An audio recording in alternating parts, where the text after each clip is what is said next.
그동안 평안하셨죠? 특별히 부활주일 기쁨으로 잘 맞으시고 또 부활하신 주님과 함께 또 한 주, 또 이 한 해를 신명나게 살아가는 삶이 될 수 있기를 바랍니다. 오늘 계속해서 잠언 강의를 합니다. 잠언서 6장 6절부터 11절까지 말씀입니다. 하나님의 말씀입니다. 게으른 자여 계명에게로 가서 그 하는 것을 보고 지혜를 얻으라. 계민은 두령도 없고 한역자도 없고 주권자도 없으되 먹을 것을 여름 동안에 예비하며 추수 때에 양식을 모으느니라. 게으른 자여 내가 어느 때까지 눕겠느냐? 내가 어느 때까지 잠이 깨어 일어나겠느냐? 좀 더 자자, 좀 더 졸자, 손을 모으고 좀 더 눕자 하면 내 빈궁이 강도같이 오며 내 군핍이 군사같이 이르리라. 아멘. 잠언서 6장은 아주 네 가지 다른 주제들을 아주 다양하게 다루고 있습니다. 우리가 봤던 첫 번째 봤던 1절부터 5절까지는 보증을 서지 말아라, 담보를 서지 마라, 막 그랬다면 빨리 빠져나와라 라고 하는 그런 것들을 경고를 했습니다. 오늘은 게으름에 대한 경고를 하고 있습니다. 이런 중세기 영적 지도자들은 우리가 날마다 싸워야 할 수많은 죄악이 있지만 그 중에 7가지 가장 큰 죄악이 있다라고 말하고 있습니다. 그 7가지 죄악은 교만, 시기, 분노, 탐심, 식탐, 정욕, 마지막으로 게으름이라고 말하고 있습니다. 그럼 참 여러분이 이제 우스갯소리로 들었던 재밌는 우화들이 있죠. 게을러서 움직이기도 싫어하는 한 사람이 있었는데 얼마나 게을렀는지 손으로 밥을 떠먹기까지 귀찮아서 밥을 먹지 않는 사람이 있었습니다. 그래서 어머니가 너무 걱정이 돼서 밥을 떠먹어 줘야 밥을 먹습니다. 한 번 어머니가 출타할 일이 생겨서 이거 참 걱정입니다. 그래서 누워있는 바로 곁에다가 밥을 차려두고 출타를 했습니다. 여출해야 보니 자식이 죽어 있었다고 합니다. 손을 움직이기가 싫어서 굶어 죽었다는 것이에요. 우스갯소리를 한 것입니다만은 게으른 사람들을 이제 빗대서 이렇게 가르치기 위해서 한 이야기지만 그런 사람이 있겠는가만은 게으른 사람의 결과는 죽음이라는 비참함이라는 비유를 우화하는 것일 겁니다. 오늘 이거 본문은 바로 그 게으름에 대한 경고와 교훈 또 결과를 이야기하고 있습니다. 오늘 말씀을 보면 이렇게 이솝의 우화인 개미와 배짱이와 비슷하게 읽을 수 있습니다. 여러분 요즘 젊은이들이 개미와 배짱이 이야기를 어떻게 이해하시는지 아십니까? 아주 재밌게 글을 써놨더라고요.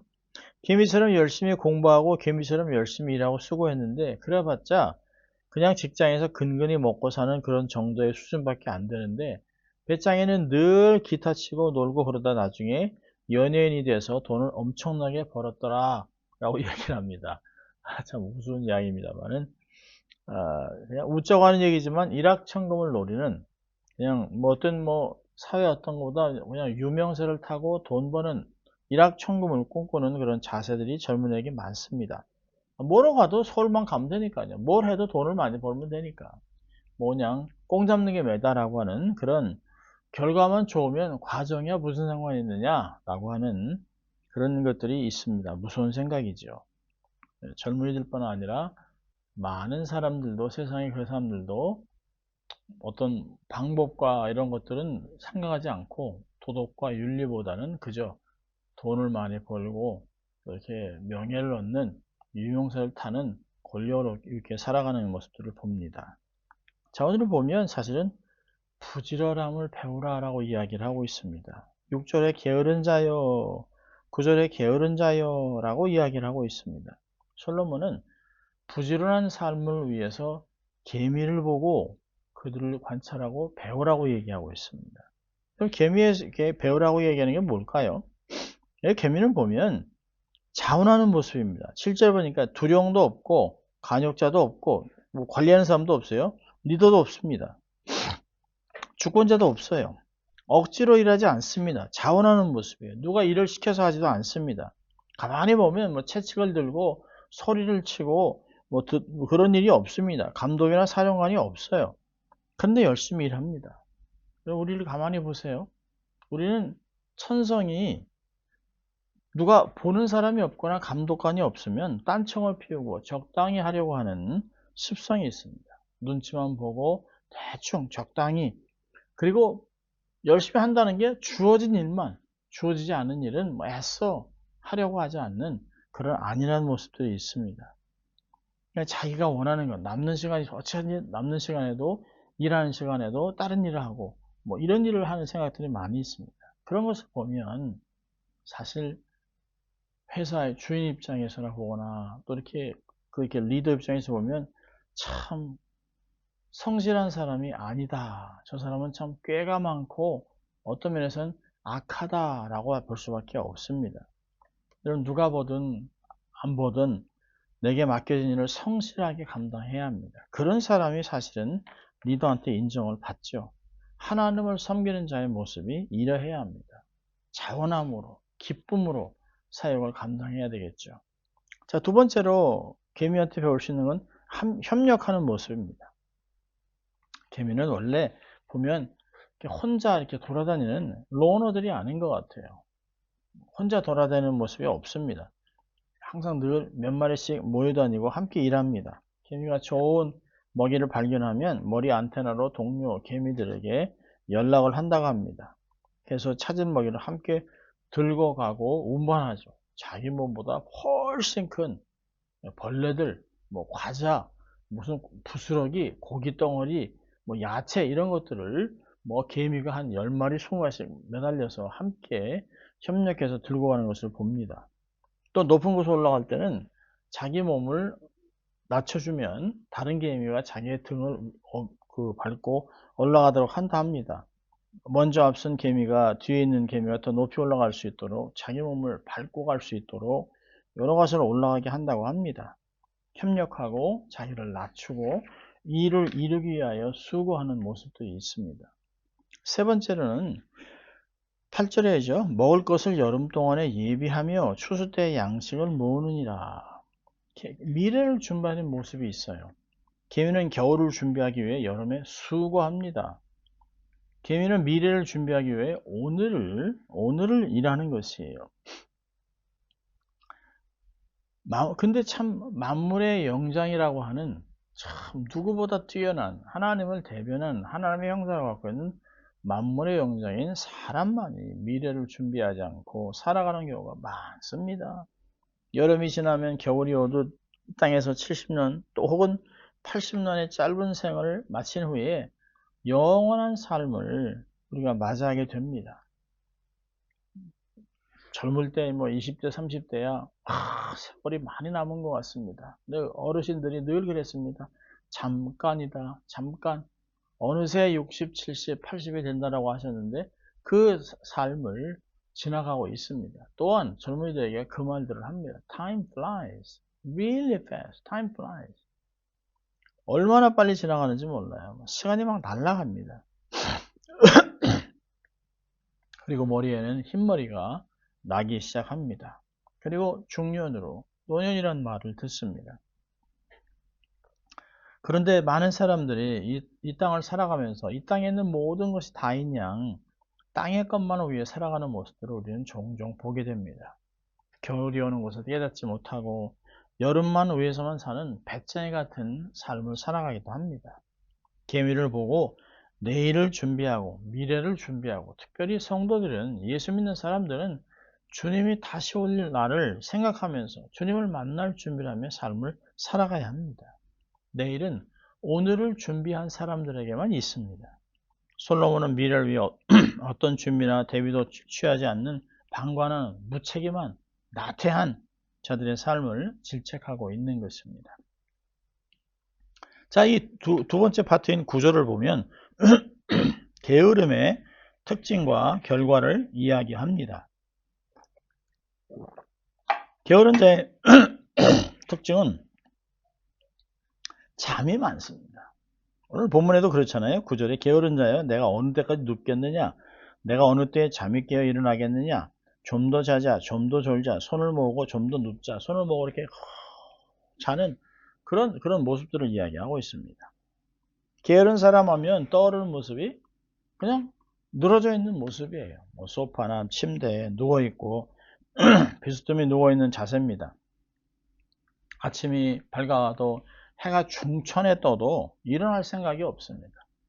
뭐 밤새 일해서 너무 피곤해서 그런 건 모르겠지만 밤새 놀다가 딴짓하다가 쓸데없는 일에 시간을 보내다가 낮에 실컷 자고 오후 2시, 3시나 돼서 일어나서 사는 사람들은 하루가 짧습니다. 왜요? 일어나서 새벽 5시, 6시부터 일어나서 사는 사람들은 해 뜰 때 일어났으니까 해가 얼마나 깁니까? 최소한 12시간, 13시간의 해를 보는 것이에요. 그런데 오후 3시에 일어난 사람은 해가 짧습니다. 하루가 짧아요. 벌써 금방 반되는 것이에요. 여러분, 육적인 나태함과 영적인 파멸은 하나로 묶여 있습니다. 여러분, 게으른 사람은 매사가 다 그렇습니다. 여러분, 예수 믿는 사람도 게으른 사람은 절대 있을 수 없어요. 영적으로 게으른 사람, 나태한 사람은 첫째, 말씀을 안 읽잖아요. 기도를 게을리 하잖아요. 예배를 거르잖아요. 자기 경건의 연습을 안 하잖아요. 피 흘리기까지 죄와 싸우지 않잖아요. 경건의 모습이 없습니다. 이런 나태한 사람들의 특징은 대충 살아가는 것이에요. 적당히 하는 것이에요. 양다리 걸치고 살아가는 것이에요. 그러니까 신앙이 나를 이끄는 것이 아니라 내 감정, 내 느낌, 내가 원하는 것, 정욕이 이끄는 대로 삶을 살아가는 사람입니다. 내키는 대로 사는 것이에요. 시간이 되면 하고 없으면 안 되고 짜투리 시간이 나면 뭐 성경도 읽고 되면 하고 이런 모습들입니다. 하나님을 찾는데도 소홀합니다. 게으른 자는 기도도 태만히 하고 나태한 마음으로 성경도 접어두고 솔로몬은 게으른 삶을 경계하고 있습니다. 게으른 자는 결국은 가난해지고 궁핍한 삶을 살게 될 것이라고 말하고 있습니다. 가난이 게으른 자의 삶을 강도같이 찾아와 뺏어가고 적군이 마을을 습격해서 백성들의 식량과 기중품을 모조리 빼앗아가듯이 게으른 자의 삶은 결국 궁핍해진다 라고 얘기합니다. 내 빈궁이 강도같이 오고 내 궁핍이 분사같이 이른다 라고 얘기하고 있습니다. 마치 메뚜기 떼가 와서 추수해 놓은 것을 홀라당 다 그냥 먹어치우는 것 같이 어느 한순간에 대비 안 했는데 바람 불어가지고 왕창 무너지는 것 같이 그런 일이 있습니다.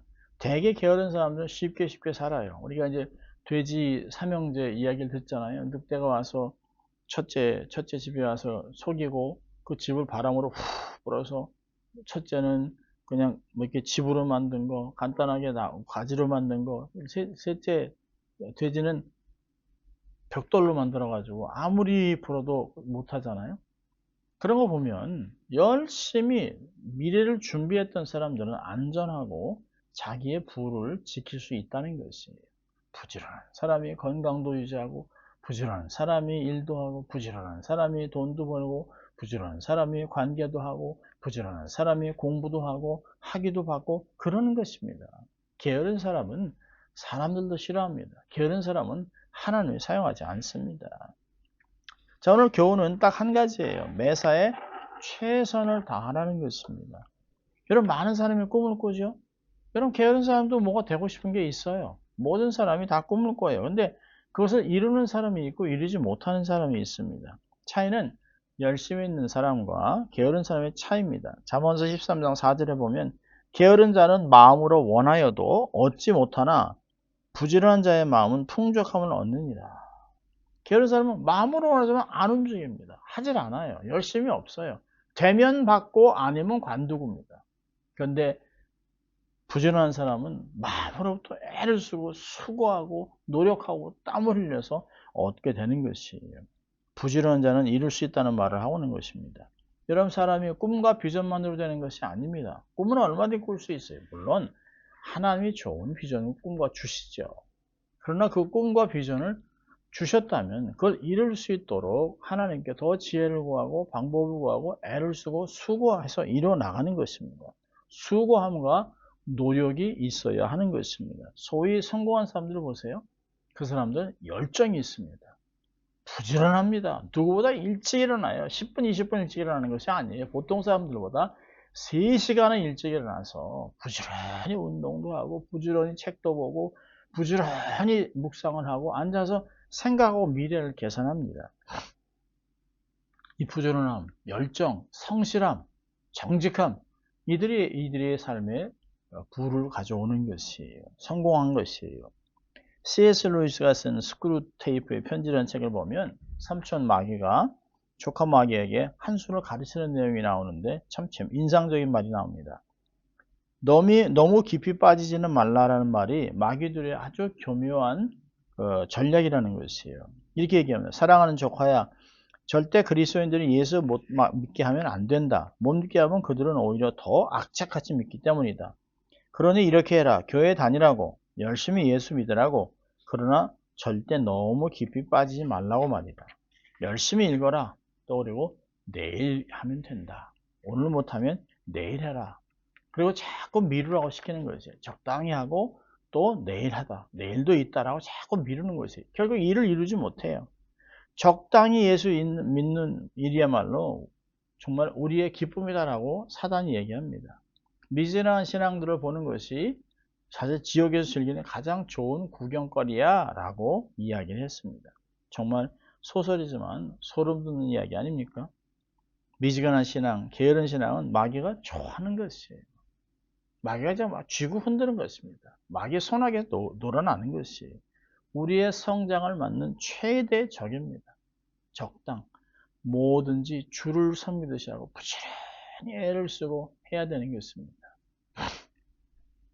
매사에 주를 대하시 성실하고 최선을 다하고 여러분 결과는 주님께 맡기세요. 내가 주의 뜻이라고 믿고 내가 최선을 다했다면 결과는 하나님이 이루실 것입니다. 하나님의 뜻에 맞았다면 내가 열심을 낸 것 이상의 하나님의 역사가 일어날 것입니다. 30배, 60배, 100배 뜻밖의 큰 수확을 거둬서 하나님의 영광을 위해 마음대로 쓰게 할 것입니다. 하나님이 지혜도 주시고 모든 것들을 감당하게 하시고 환경도 조성하실 것입니다. 하나님 앞에 부지런히 열심을 내세요. 사명을 부지런히 감당하십시오. 게으름을 철저히 배제하고 내 삶에서 이렇게 뭉클뭉클 나오는 적당히 대충 하려고 하는 마음을 잘라버리고 최선을 다하고 어찌하든 주를 위해 어떤 일을 해야 될까? 어떻게 교회를 섬길까?